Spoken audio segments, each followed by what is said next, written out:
తెలంగాణ కాంగ్రెస్ ఎంపీల పనితీరుపై ఆ పార్టీ పెద్దలు అసంతృప్తిగా ఉన్నారా? పార్టీకి తమకి సంబంధమే లేదన్నట్లుగా వ్యవహరిస్తున్నారా? అసలు గాంధీ భవన్ మెట్లెక్కిన ఎంపీలు ఎందరు? కాంగ్రెస్ పార్టీకి అండగా నిలవాల్సిన ఎంపీలు ఎందుకు సైలెంట్గా ఉంటున్నారు? Let's watch the story.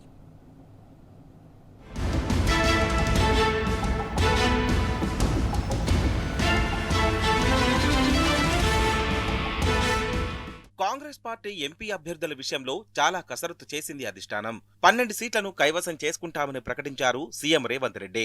కాగా 8 సీట్లకే పరిమితమైంది. అయితే కాంగ్రెస్ పార్టీకి తెలంగాణలో గెలిచిన 8 మంది ఎంపీల్లో మెజారిటీ ఉన్నది యువకులే. వీరు ఇటు రాష్ట్రంలో అటు జాతీయ స్థాయిలో కాంగ్రెస్ పార్టీకి ఎంతగానో ఉపయోగపడతారని కాంగ్రెస్ పెద్దలు భావించారు. గెలిచిన వారిలో ఒకరిద్దరు తప్ప మిగిలిన వారు యువకులే కాబట్టి పార్టీలో కీలక స్థానాలు అప్పజెప్పి వారిని రాష్ట్రమంతా తిప్పాలని CM Revanth, PCC chief Mahesh Goud plan చేశారు. అయితే వారు ప్లాన్ బెడిసి కొట్టిందని గాంధీభవన్ వర్గాలంటున్నాయి.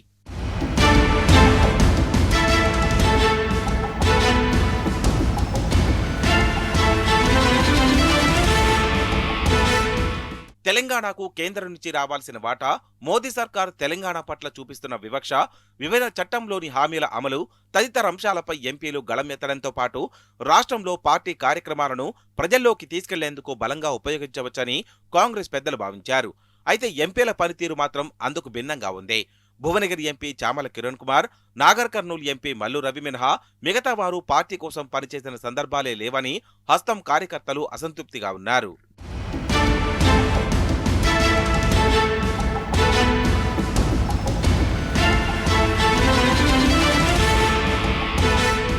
మోదీ సర్కారు తీసుకుంటున్న నిర్ణయాలను తిప్పికొట్టడంలో రాష్ట్రంలో పార్టీకి యువ ఎంపీలు గొంతుకగా నిలుస్తారని కాంగ్రెస్ భావించగా, ఎంపీల తీరు మాత్రం అసలు తమ పార్టీకి సంబంధమే లేదన్నట్టు కనిపిస్తోంది.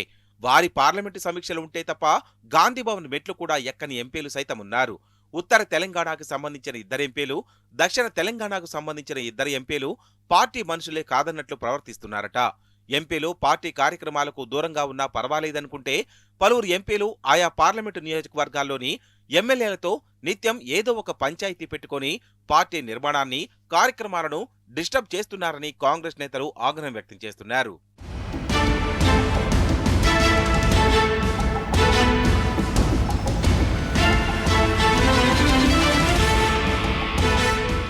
చదువుకున్న వాళ్లు, యువకులు ఎంపీలుగా ఉంటే రాష్ట్రానికి పనికొస్తుందని ఆశలు పెట్టుకుంటే ఎంపీలు మాత్రం తమకేం సంబంధం లేదన్నట్టు వ్యవహరిస్తున్నారు.